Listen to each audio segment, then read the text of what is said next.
Financiar ou fazer um consórcio para o carro novo. Bom, semana passada eu postei aqui um vídeo onde o Cariani usou uma estratégia para comprar uma BMW X6 e explicou ali como usar o consórcio de maneira inteligente. Mas é claro que existem aí várias formas de fazer essa compra que podem fazer mais sentido para cada perfil de pessoa. E é por isso que eu vou falar aqui de uma estratégia que o João e a Elaine do canal Meu Mundo Minha Vida utilizaram para comprar o novo Dolphin da BYD ano 2026 por financiamento. Se você é novo aqui, caiu de paraquedas nesse vídeo, eu quero te dar as boas-vindas ao nosso canal Prosperar Sem Segredo, onde você aprende e tem acesso a conteúdos para criar patrimônio de forma inteligente e duradoura ao longo do tempo. Então já se inscreve aqui no canal para você ter mais conteúdos como esse e já deixa o seu like aí na confiança, que eu tenho certeza que você vai gostar desse vídeo. Se você me acompanha aqui, sabe muito bem que eu acredito em planejamento e decisões quando o assunto é construir riqueza. E é por isso que eu me orgulho de ter a L1 Legacy como patrocinadora do canal. A L1 Legacy trabalha com consórcios personalizados para quem quer sair do aluguel, formar patrimônio de forma estratégica, investir em imóveis e proteger seu dinheiro de maneira direcionada. E o diferencial é que eles ainda oferecem uma curadoria especializada em imóveis na região de Ipatinga, no Vale do Aço, em Minas Gerais. Ou seja, só entra na lista o que realmente vale a pena quando o assunto é investir em imóveis. Se você quer investir com propósito e realmente formar um legado, eu recomendo a L1 Legacy. Inclusive, eu vou deixar aqui na descrição o link do Instagram, justamente para você conhecer o trabalho mais de perto e fazer um contato para construir o seu patrimônio de maneira direcionada e maneira sólida. Bom, sempre rola essa dúvida do que fazer e qual a melhor forma de fazer uma aquisição dessa, no caso, um carro. Mas, além de estratégias, taxas de juros ou taxas administrativas, acho que vale a pena avaliar a questão do momento. No caso do João e da Elaine foi bem bacana, até então eu não conhecia o canal deles, mas foi muito bacana porque eu vi que eles produzem conteúdo há muito tempo, já tem uma comunidade formada e a maioria dos comentários foi a galera parabenizando e celebrando com eles a conquista, independente aí da divergência de pensamento, se um financiamento era uma boa ideia, se o carro elétrico era bom ou não, se um híbrido era melhor. A maioria das pessoas estavam ali felizes pela conquista deles e foi muito bacana. E no vídeo, aliás, uns vídeos antes, né, ele comenta que eles estavam procurando um carro novo, que eles iam fazer uma compra na cidade deles, do Dolphin 2025. E lá o veículo seria em torno de 140 mil o ano 2025, e aí quando ele estava para fechar, o gerente dele falou com ele, né, que ele tinha feito uma compra anteriormente, que ele conseguiu mais acessórios e que o João não estava tendo no final das contas. Isso motivou ele a fazer uma nova pesquisa, procurar outra concessionária para ver o que ele poderia ter ali de benefício na compra, além do veículo, né, e com uma condição ainda melhor. Foi aí que ele pesquisou e chegou na concessionária em Moema, em São Paulo. Tá aí até uma dica, né, que sempre para você fazer um tipo de aquisição dessa, além de estudar o melhor cenário, buscar opções que vão atender o seu momento. E foi isso que aconteceu. Chegando nessa nova concessionária, ele teve acesso ao modelo 2026, que era 150 mil, e ainda conseguiu um desconto fazendo por 145, com os upgrades ainda, que esse veículo ele era mais moderno, tinha alguns acessórios, a questão do banco com ajuste automático, então, várias coisas que ele não teve acesso lá naquele primeiro contato na cidade dele. E aí que vem aquela pergunta, né? A maioria das pessoas querem saber como ficou o financiamento, quanto ele vai pagar de parcela por esse carro novo. Que o financiamento, pelo fato de ter juros, é uma forma de aquisição mais cara, todo mundo já sabe, mas o que eu sempre reforço aqui é você fazer contas e avaliar o seu momento também, né? Eu até mencionei aqui, eles falam no vídeo também que eles ficaram sem carro aí cerca de um ano, porque eles tinham vendido o carro anterior para fazer o investimento e estavam usando o carro dos pais da Elaine durante esse tempo. Então eles tiveram um tempo ali que eles estavam sem carro, poderiam se reorganizar financeiramente e optaram por fazer esse acúmulo aí de reserva para dar a entrada no veículo via financiamento. Então, o consórcio, eu sempre vou defender o planejamento, e quando você se planeja, automaticamente você vai pagar mais barato. E aí, quando a pessoa é imediatista, se ela quer o negócio para ontem, ela tem que pagar mais caro por isso, né? Isso acontece com várias coisas. Você pode encontrar um item, por exemplo, que você acha lá na loja da sua cidade, na loja física, mas que em determinado momento você não está encontrando. Se você pedir pela internet, vem importado da China, vai ser mais barato, porém vai demorar mais a chegar, e aqui você tem acesso imediato, mas vai pagar mais caro. Normalmente é isso que acontece. Por isso que o financiamento, pelo fato de você ter acesso imediato também, e essa aí incidência de juros, você vai ter um custo mais alto. Mas o interessante é que eles conseguiram fazer uma operação que, na minha opinião, foi muito boa. O que eles fizeram? O veículo era 150, conseguiram um desconto por 145 e deram uma entrada de de 45 mil no carro, cerca de 30% que foi a entrada deles, e financiaram 100 mil reais do veículo. Qual que é o ponto aqui?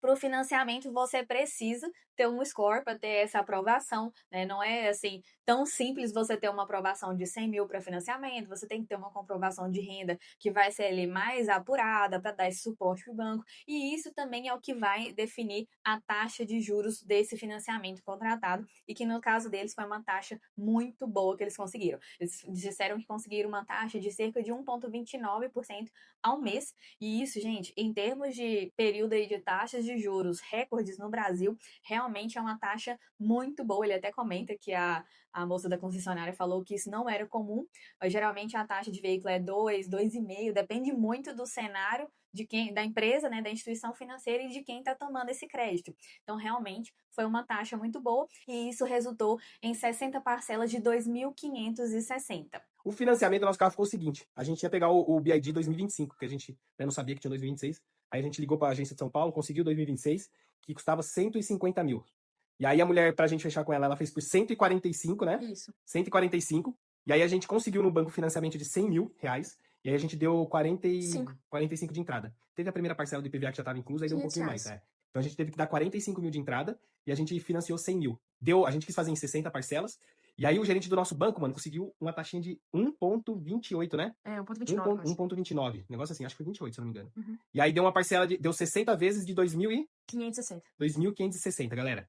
Então, tipo assim, a gente queria fazer uma parcela de até 2.500. Por quê? A gente gosta de pagar a primeira e a última. A primeira e a última, até o momento lá, compensa muito. Porque você meio que, mano, vai rematando todos os juros. Que nesse caso já foi pouco. Então, é claro que sabendo o valor das parcelas, todo mundo já faz a conta, né? Quanto vai sair esse carro no final das contas? E se você fizer aí os cálculos do valor de entrada que ele pagou, mais 60 parcelas nesse valor de 2.560, chegaria aí em 198.600 no final que ele pagaria.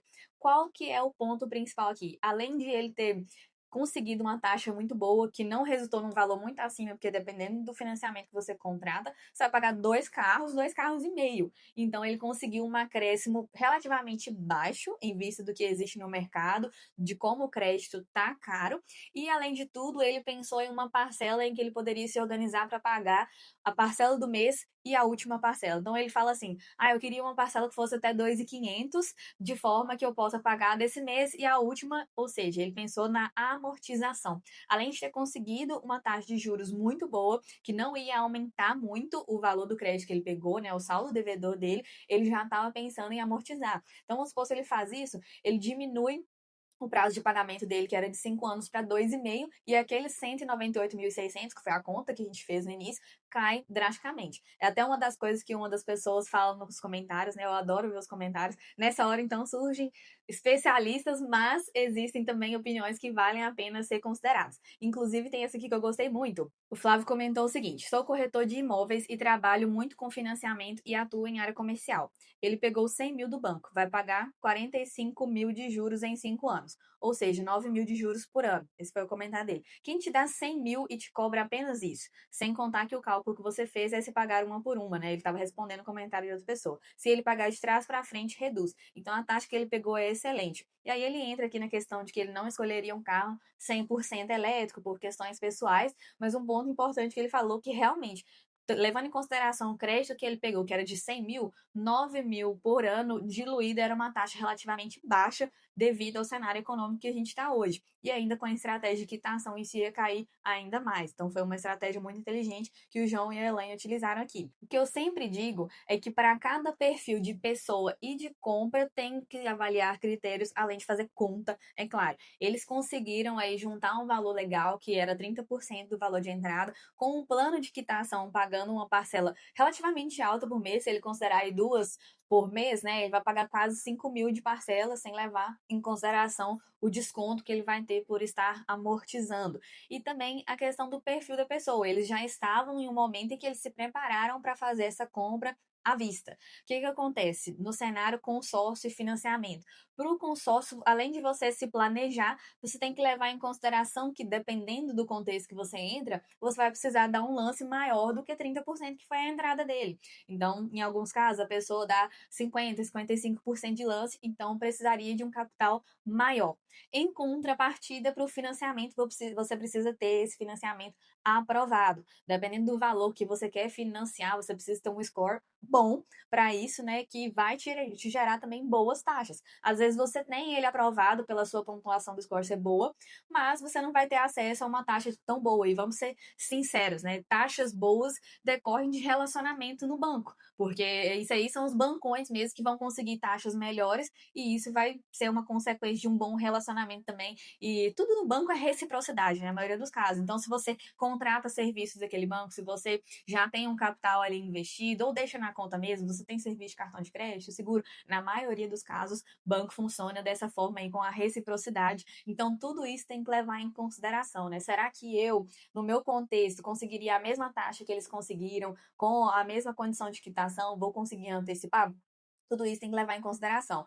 E o cliente que é de consórcio e quer carro, na maioria dos casos, ele é um cliente mais imediatista. Isso pode gerar uma certa ansiedade. Então, depende muito do contexto. Eu sempre defendo aqui a questão do planejamento, mas eu não posso ser leviana de falar que o consórcio é melhor e ponto, sem avaliar todas essas questões. E é isso que eu acho que vale a pena você levar em consideração quando tiver um plano de compra desse. O ponto principal aqui é você utilizar inteligência financeira com os recursos que você tem na mão. No caso do Cariani, né, ele tinha um capital bom, ele poderia ofertar um lance, tinha um rendimento significativo que até tirava a taxa administrativa da parcela dele, e aqui no caso do João, ele conseguiu dar uma entrada pensando no plano de quitação. E essa questão de inteligência financeira, até teve um comentário que chamou a atenção aqui, que eu acho que vale a pena a gente compartilhar, do comentário do Edgar, né, que ele falou a questão da amortização e depois ele fala: não sei se sabe, mas muitas pessoas com condições de pagar um carro à vista compram um carro assim. Rico não compra carro à vista, rico compra carro com juros baixos e ainda amortiza as parcelas. E aí ele fala, né, que o João vai pagar menos do que os 198.600, que é a conta que a gente fez. Então, tudo o segredo, né, na verdade, ele está na inteligência financeira. Se você tem capital e tem chance de ter acesso ao crédito mais barato, vale a pena manter esse capital com você e ir amortizando. Você não abre mão do dinheiro, não abre mão de uma reserva, mas no caso do João aqui, né, a gente não sabe o contexto financeiro, se ele tinha uma reserva mais gorda do que os 45 mil, mas foi o que ele entendeu para aquele momento ali, que 30% era um saldo bacana, tinha os 100 mil aprovados com uma taxa excelente e um plano de quitação na mão. Então, para mim, na minha opinião, foi uma excelente compra que eles fizeram pelo financiamento e eu acho que com certeza justifica para o momento deles aí, pelo que eles se prepararam para fazer. E por falar em inteligência financeira, é justamente isso que eu trago no meu treinamento Prosperidade Sem Segredo, para você ter esse conhecimento e entender o que é melhor para você, seja uma estratégia de compra, uma estratégia de investimento, ou para você que quer finalmente criar disciplina financeira. Eu vou deixar o link aqui na descrição e também fixado no comentário, e se você clicar agora, você vai pagar um valor que é irrisório diante de todo o retorno e conhecimento que você pode ter. Então já clica aqui e não perde tempo. Eu espero que esse vídeo tenha te dado um pouco mais de clareza de possibilidades de como utilizar o seu dinheiro com inteligência, fruto do seu trabalho, assim como o João e a Elaine fizeram pela conquista aí do carro novo deles. Inclusive, parabéns novamente, né? E que venham os próximos. Inclusive, no vídeo, eles já pensam no upgrade, né? Ele fala lá do Yuan Pro, e eles já podem, inclusive, pensar em usar o consórcio para essa troca futura que a gente está à disposição para participar dessa conquista. E se você gostou, já se inscreve aqui no canal. Se não se inscreveu ainda, deixa o seu like para você receber mais conteúdos como esse e eu te espero no próximo vídeo.